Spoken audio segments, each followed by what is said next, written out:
Ndabasuhuje mu izina rya Yesu, abadukurikiye mwese aho muri, amahoro y'Imana nabane namwe. Muri kumwe na mwene so Imana irumva Dieudonné. Nshimiye Imana yongeye kungirira ubuntu budasanzwe kugira ngo tubane mu mwanya w'ijambo ryayo kandi ry'ukuri. Mbere yuko dukomeza ndi kugira ngo tubanze dusenge twiragize Imana kugira ngo ize ibane natwe muri uyu mwanya nk'uko n'ubundi isanzwe ibana natwe kandi ikaba izakomeza no kubana natwe. Ndagushimye Mana Data wa twese, izina ryawe nirahabwa icyubahiro kubw'ubuntu wemeye kongera kutugirira kugira ngo dusangire na bene data ijambo ryawe. Izina ryawe nirihabwa icyubahiro. Reka byose bigiye kuba bibeho kugira ngo izina ryawe rishimwe, kandi uwigisha n'uwigishwa twese dusangire ibyiza byo mu ijambo ryawe, mu izina rya Yesu Kristo, amena. Reka dusome ijambo ry'Imana mu rwandiko rwa kabiri Pawulo yandikiye Timoteyo, igice cya 3 umurongo wa 16. Haranditse ngo ibyanditswe byera byose byahumetswe n'Imana kandi bigira umumaro wo kwigisha umuntu no kumwemeza ibyaha bye no kumutunganya no kumuhanira gukiranuka. Nshuti bavandimwe, ndumva umwuka w'Imana ampaye kubana namwe muri uyu mwanya kugira ngo tuganire ku bintu bigera kuri bibiri. Ikintu cya mbere turaganira kuri introduction cyangwa iriburiro rya Bibiliya. Bibiliya ni iki? Bibiliya igizwe n'ibitabo bingahe? Icya kabiri turi buze kuza kuganira uko Bibiliya isobanurwa.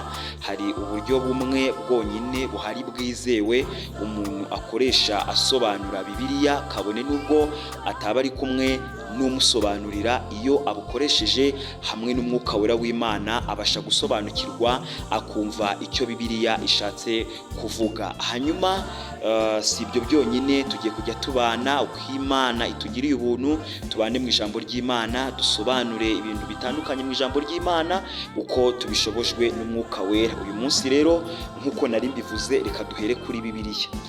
Ubundi Bibiliya si igitabo, ahubwo ni ibitabo. Ni ukuvuga ngo ni ibitabo byinshi biri mu gitabo kimwe.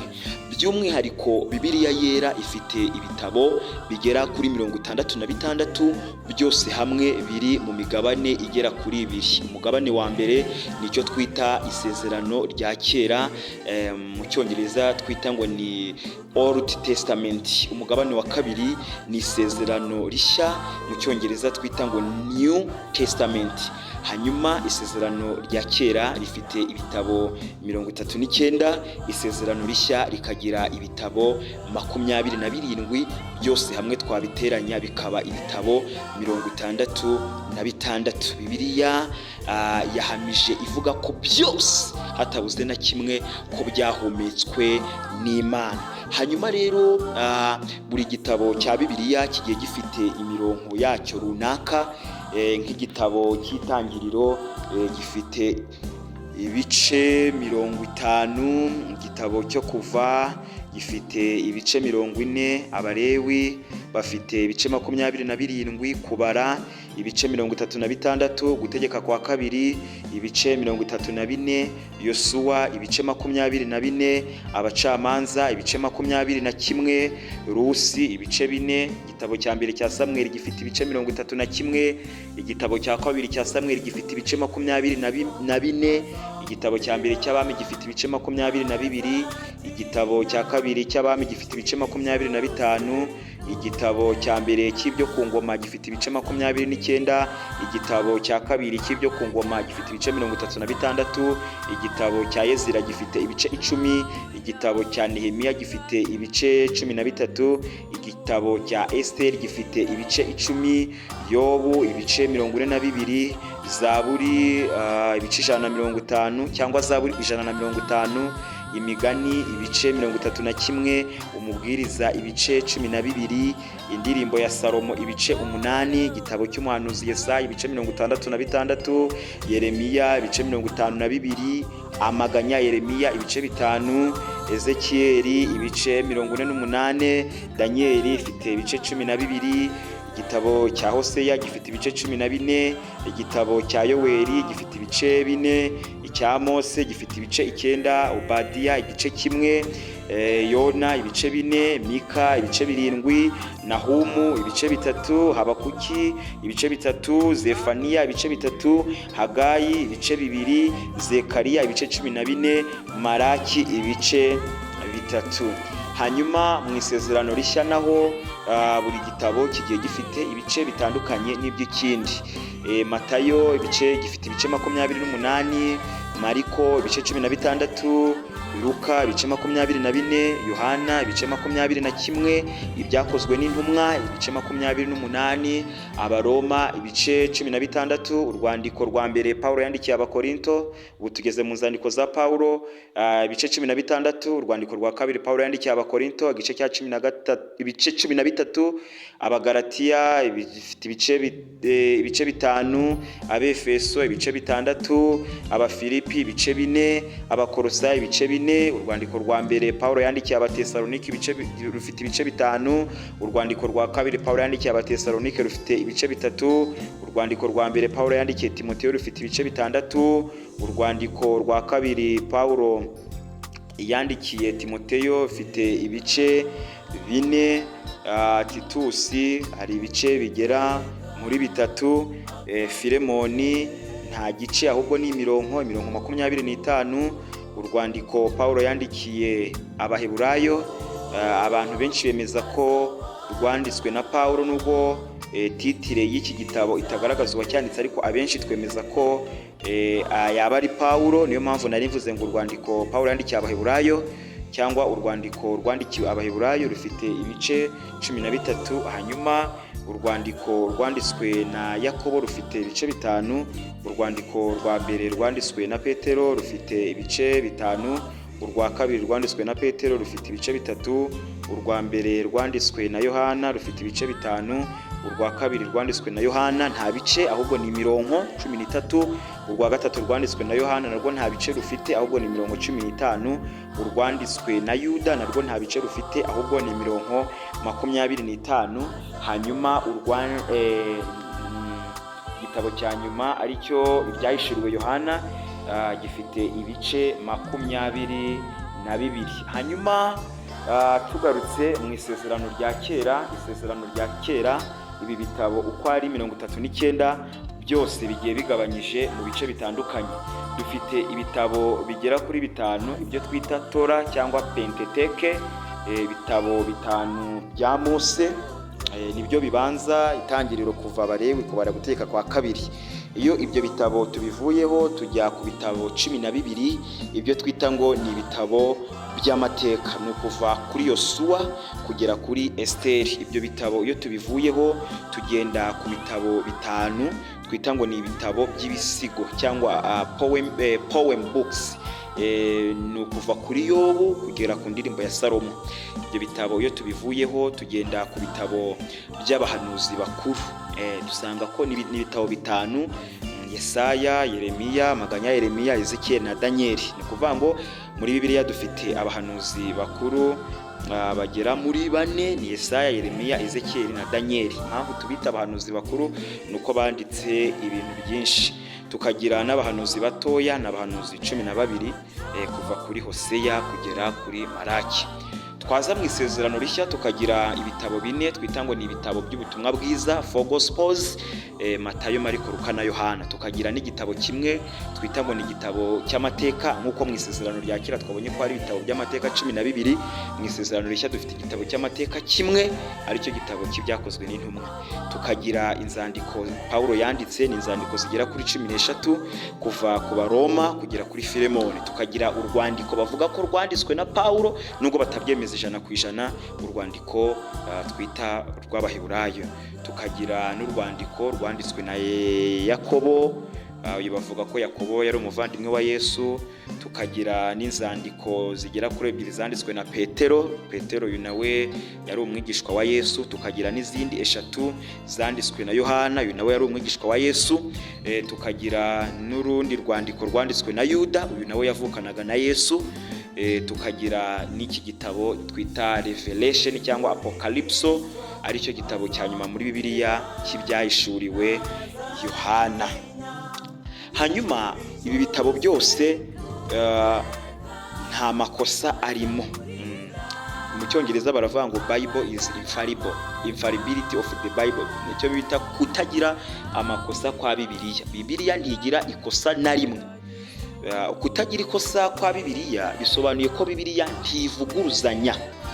Ikindi kintu Bibiliya ibirimo byose birasobanutse, usibye ko hari abo njya numva ntazi ku cyo bashingiraho bavuga ngo Bibiliya ngo namayo, ngo hari ibyo bagira bakavuga ngo namayobera amatagatifu, ariko ngendagira mbahamirize nta kintu kiri mu Bibiliya kidasobanutse.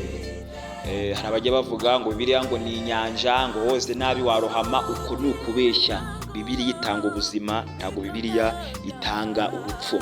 Hanyuma rero tuzagenda twigana ijambo ry'Imana, nta kindi kintu tuzavuga usibye ibyanditse muri bino bitabo mbabwiye. Hari uburyo rero bune, nicyo kintu cya kabiri nari navuze ko turi buze kuza kuganiraho. Hari uburyo bune umuntu akoresha asobanura Bibiliya cyangwa asobanura ijambo ry'Imana, kabone nubwo yaba ari wenyine adafite umusobanurira. Iyo akoresheje ubu buryo abasha kumva icyo icyanditswe cyangwa ibyanditswe bishatse kuvuga. Ni uburyo bugera kuri bune, ubwo twita hermeneutic methods, mu Gifaransa baravuga ngo ni méthode de hométique, uburyo bwo gusobanura Bibiliya. Ni uburyo bugera kuri bune rero. Uburyo bwa mbere ndi kugira tujyane. Uburyo bwa mbere ni uburyo twita historical background. Historical background ni uburyo umuntu asobanura icyanditswe ariko akajya mu mateka yacyo.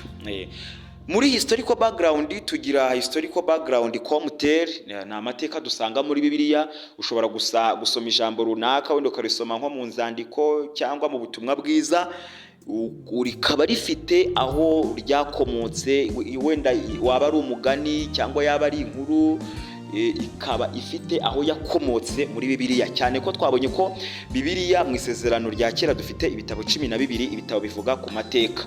Mu isezerano rishya tukagira igitabo kimwe kivuga amateka, aricyo kibyakozwe n'intumwa. Ubwo rero iyo ushaka gusobanukirwa ijambo neza ujya muri historical background, ujya mu mateka ukareba uti ibi bintu ese byavuzwe nande, byavuzwe ryari, byavugiwe he, byavugiwe iki.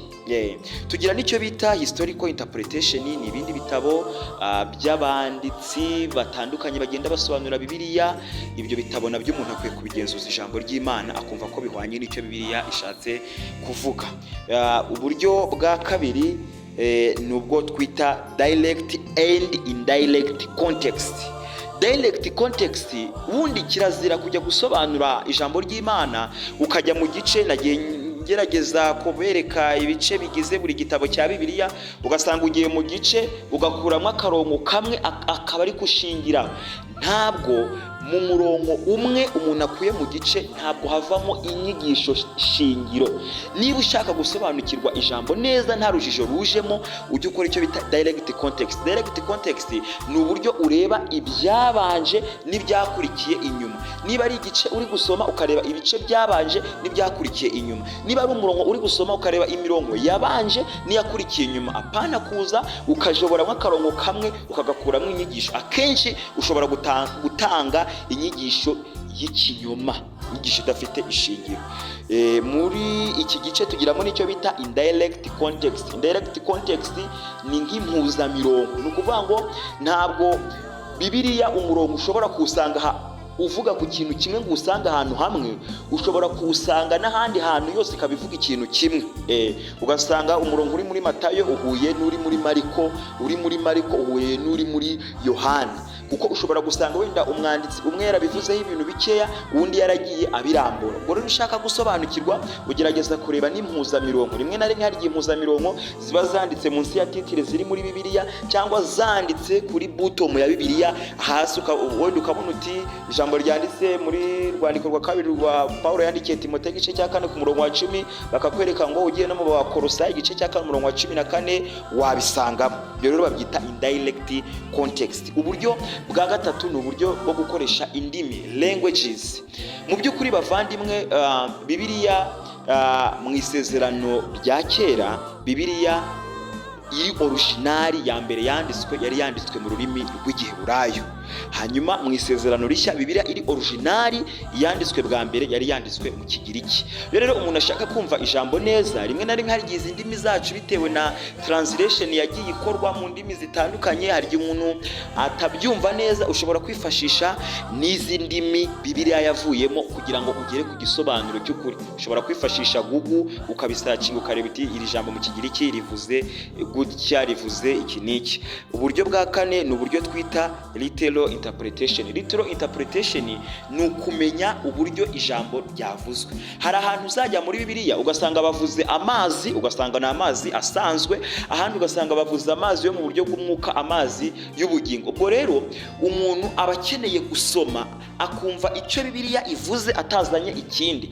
Niba bavuze urugi ukamenya ko bavuze urugi rusanzwe cyangwa ko bavuze urugi rw'umutima, yego. Niba bavuze umwijima ukamenya wenda niba bavuze umwijima w'ijoro cyangwa ukamenya ko bavuze uwundi mwijima ushobora kuba ari uw'ibyaha. Ibyo rero kugira ngo ubimenye ni uko usoma ibyabanje n'ibiri inyuma ukumva icyo umwanditsi nyirizina yari ashatse kuvuga. Ni uburyo bunereka mbusubiremo. Ubwa mbere babwita historical background, kujya mu mateka. Niba ushaka gusobanukirwa ijambo neza, jya mu mateka y'iryo jambo urebe uko Bibiliya ivuga. Ibitabo by'amateka turabifite mu isezerano rya kera, ni ibitabo 12 kuva kuri Yosuwa kugera kuri Esteri. Mu isezerano rishya dufite igitabo kimwe cy'amateka aricyo ibyakozwe n'intumwa. Tugira n'icyo bita muri buno buryo bwa historical background, tugira n'ubundi buryo bw'ibintu tudasanga muri Bibiliya biri ku ruhande byagiye bivugwa n'abateologiste, icyo twita historical interpretation. Umwanditsi akandika ikintu kiniki ariko nacyo ukigenzuza ikiri mu ijambo ry'Imana, kuko akenshi ari abantu babeshya bakavuga ibintu bitandukanye.